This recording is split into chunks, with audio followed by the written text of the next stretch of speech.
வணக்கம் and welcome to our channel டோஸ் ஹை. ஸோ அந்தனன் சார் கூட இருக்காரு. வணக்கம் சார். வணக்கம். ஸோ கோட் படத்தோட ரிலீஸ் அந்த டேட்டில் இருக்கும். கிட்டத்தட்ட இன்னும் ஒரு நாள் 2 நாள் ரிலீஸ் ஆக போகுது. ஸோ ஓகே சார், படத்தோட ஹைப் அப்படின்னு ஒன்று இருக்குது. படத்தோட ப்ரொடியூசர் ரச்சனா கல்பாத்தி ஒரு இடத்துல பேசும்போது படத்துக்கு ஹைப் வேணாம் அப்படின்ட்டு தான் நாங்கள் ரொம்பவே லோவராக மெயின்டைன் பண்ணிகிட்டு இருக்கோம்னு சொன்னாங்க. பட் பிரேம்ஜி, வைபவ் இவங்கெல்லாம் பயங்கரமாக கொளுத்தி போட்டு ஹைப்பை இன்னும் பயங்கரமாக ஏற்றிட்டு இருக்காங்க. ஹைப்பே இல்லைன்னு ஒரு பக்கம் சொன்னாலுமே கூட அடுத்த 3-4 நாளைக்கு டிக்கெட்டே இல்லை சார்.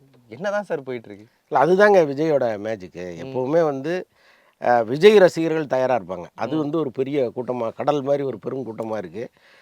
ரிலீஸ் டேட் அனௌன்ஸ் பண்ணோடனே ரிசர்வேஷன் ஓப்பனிங் அப்படின்னு சொன்னோடனே தேட்டரில் நீங்கள் பார்த்தீங்க பெரும் கூட்டம் அப்படியே திரண்டு தியேட்டர்லேருந்து கூட ஒரு ஃபோட்டோ ஒன்று. ஆமாம், இது ஆல்மோஸ்ட் வேர்ல்டு வைடு இருக்குது. இன்னைக்கு ஒரு நண்பர் டெல்லியிலேருந்து பேசினார். அங்கே அதிகாலை ஷோ இருக்குதான், காலையில் 5 மணி ஷோ. ஆல்மோஸ்ட் ஒரு 70% தேட்டரை பிடிச்சிட்டாங்க போட்டு. ஆமாம், எல்லா தியேட்டர்லேயுமே இந்த 5 மணி காட்சி இருக்குது அப்படின்னு சொல்கிறாரு. எல்லாமே ஃபுல்லுங்கிறாரு. அப்போ நீங்கள் யோசிச்சு பாருங்களேன், தமிழ்நாட்டில் எப்படி இருக்கும்னு. ஏதோ ஒரு மாநிலத்தில் அப்படி இருக்குது அப்படின்னா தமிழ்நாட்டில் எப்படி இருக்கும்னு யோசிச்சு பாருங்கள். ஸோ அதான், இவங்க எவ்வளோதான் ஹைப்பு வேணான்னு அடக்கி வச்சுருந்தா கூட அது வந்துடுது. அப்புறம் இந்த பிரேம்ஜி, வைபவ் பேசுகிறதெல்லாம் நீங்கள் கணக்கிலே எடுத்துக்கூடாது. எப்போவுமே அவங்க ஒரு ஜாலியான ஆட்கள். வாயில் வந்தது அடிச்சு விட்றாங்கன்னு தான் நான் நினைக்கிறேன். ஓகே, ஏன்னா இப்போ அந்த படத்தில் இந்த காட்சிகள்லாம் வருது. நான் யார், சினேகா எனக்கு எல்லாத்தையுமே அவர் சொல்கிறாரு. நேற்று அவங்க அர்ச்சனாட்ட பேசும்போது கூட இப்படி பிரேம்ஜி சொல்கிறாருங்கும்போது அவங்களே பயங்கரமாக விழுந்து சிரிக்கிறாங்க. ஸோ அப்படிங்களா, அப்படி சொன்னாராங்கிறாங்க அவங்க. ஸோ அதனால் படத்தில் அதெல்லாம் இருக்குமான்னு தெரியல. பட் சும்மா அவர் அடிச்சு விட்றாங்க. அவங்க 1500 கோடி வரைக்கும் வசூல் பண்ணும் அப்படின்னு பிரேம்ஜி சொல்றாரு. தமிழ் சினிமாவின் முதல் 1000 கோடி வசூல் பண்ண திரைப்படமா கோட் இருக்குமா? இல்லை, அப்படிலாம் எந்த படத்தையும் நம்ம சொல்லவே முடியாதுங்க. அப்படி ஒரு படமும் தமிழில் 1000 கோடி தொட்டதாக எனக்கு தெரியல. இன்னொன்று, அதற்கு நிறைய நெட் ஒர்க்கு, நிறைய ஹோம் ஒர்க்கு நிறைய பண்ணணும். என்னென்னா, இப்போ இந்த படம் நம்ம நடித்ததோடு முடிஞ்சிச்சு அப்படின்னு போயிடுறாங்க. இது மற்ற நடிகர்கள்ட்ட இருக்கான்னா இல்லை. இப்போ மற்ற மாநில நடிகர்கள் என்ன பண்ணுவாங்கன்னா, அந்த படத்தை கடைகோடி வரைக்கும் கொண்டு போய் சேர்க்கறதுக்கான வேலைகளை அவங்களே பார்ப்பாங்க. இறங்கி ப்ரொமோட் பண்ணுவாங்க. இப்போ விரலா ஷாருக்கான்லாம் அவ்வளோ பெரிய நடிகராக இருக்கார். நம்ம ஊரில் உட்காந்து எதுக்கு பேசணும்? ஒரு சாதாரண ஒரு 300 பேர் கூட படிக்காத ஒரு வெப்சைட்டாக இருக்கும்.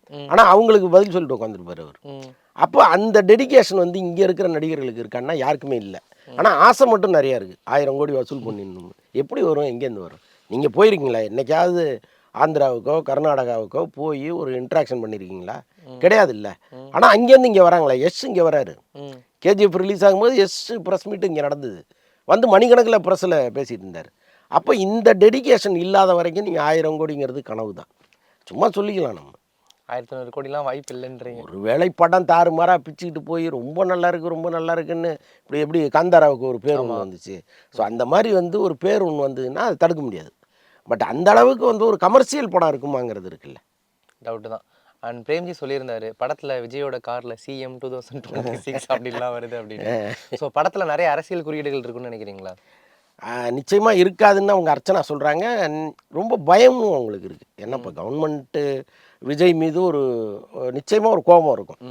ஏன்னா அவர் கட்சி ஆரம்பிக்க போகிறாரு. 2026 ஒரு பலம் வாய்ந்த கட்சியாக அவர் நிற்பார்.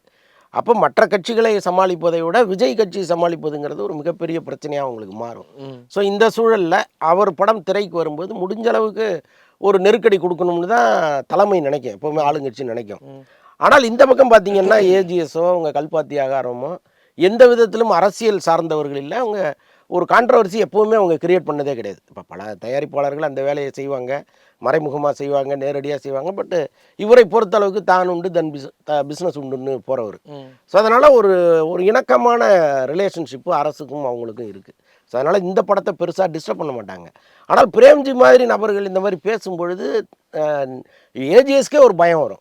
அது பாட்ட ஸ்மூத்தாக போயிட்டுருக்கு, நீ ஏன் நடுவில் பூந்து கல்லெடுத்து அடிக்கிறேங்கிற மாதிரி தான் அது இருக்கும். பட் அந்த மாதிரி பிரச்சனைகளை கலப்பாமல் இருக்கிறது நல்லது.